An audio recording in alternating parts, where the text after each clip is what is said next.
video, we will be discussing about one of the temperature sensors called thermocouple. So, we will be discussing about its operation, materials used, advantages, applications and limitations. So, what is a thermocouple? Thermocouple is a transducer that is formed by combination of two different metals. So, by this combination of two different metals results in a development of a voltage when these two metals combine to form a junction or held at a different temperature. So what does that mean? Here if you see there is a wire 1 and wire 2 and these two wires are jointed or welded at a point, and this point acts as an odd junction, while these two metal, and from that point there is no touching of any of this metal, and they go into another junction called cold junction. Why the names hot and cold? Because it is held at a very high temperature, it is held at a room temperature or at 0 degree centigrade. So that is the reason they are called hot and cold junction. When two dissimilar metals, or when the junction of two dissimilar metals are held at hot and cold junction, there is a generation of EMF.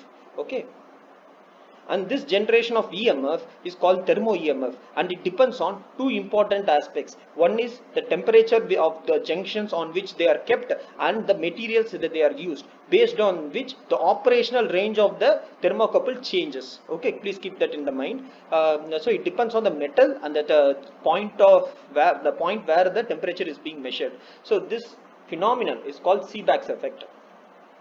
Okay, now the same thing can be used in the. So what happens when you see that in a semiconductor pellet? Okay, so nowadays every sensor are converted into a semiconductor system, so that their size and their size can be reduced for various different applications that's been used in biomedical field. So if you see, then there is a junction of two dissimilar metals. Okay, so one junction absorbs heat, that is the hot junction, while other junction removes heat, that is the cold junction. Okay, so what happens is there is a migration of charges from one junction to another junction, resulting in the flow of electric current, that is thermo EMF. And this thermo EMF is the thermo EMF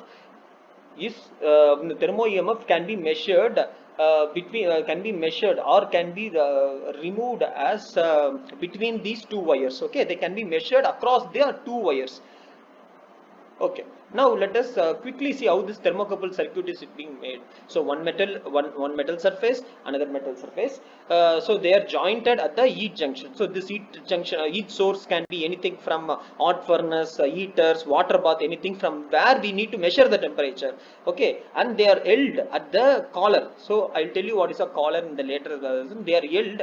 So these two are kept at a lower temperature called cold junction, used ideally at the beaker. But guys, that is not actually how it happens, because you cannot carry a beaker with a thermocouple to practical uses, so they are always left at the room temperature. Okay, so you should immediately understand there is a compensation circuit needed for thermocouple, because initially what happens is the temperature is measured here. Let's say it's 300 degrees, here it is 0 degrees, right? So the EMF generated is directly proportional to the difference in the hot and cold junction, that is 300 degrees, because it is 0 degrees.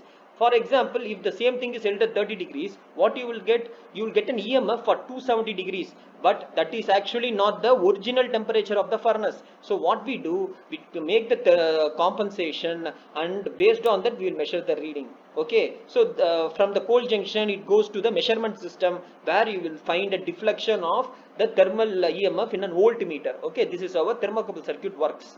What are the different so there are different types: K type, E type, J type, N type, R type, D type. So the type goes on. Why different types? Because of the different material combinations used. Because of the material combination, their sensitivity as well as their range changes. Okay, what is the advantage? It is a very easy construction, covers wide range of temperature, rugged, and compensation cable transmission over long distance is possible, comparatively cheaper in cost, calibration can be easily checked, offers good reproducibility, high speed, satisfactory measurement accuracy. Applications are widely used in steel, iron dust, ceramic industries, sugar industries, even in rockets. Everywhere the thermocouples are used. Wherever the temperature of 1200 degrees or 2000 degrees, this thermocouple can be clearly used. Okay. Limitation: for accurate temperature measurements, cold junction compensation is necessary. So what is that cold junction compensation? I told you previously, when the hot junction is at 300 degrees centigrade, cold junction should be at 0 degrees centigrade. So the EMF that you obtain will be directly proportional to the difference in the temperature between hot and cold junctions. Okay, but if the cold junction is held at 32 degrees centigrade, okay, if the cold junction is held at 32 degrees centigrade, what will you do?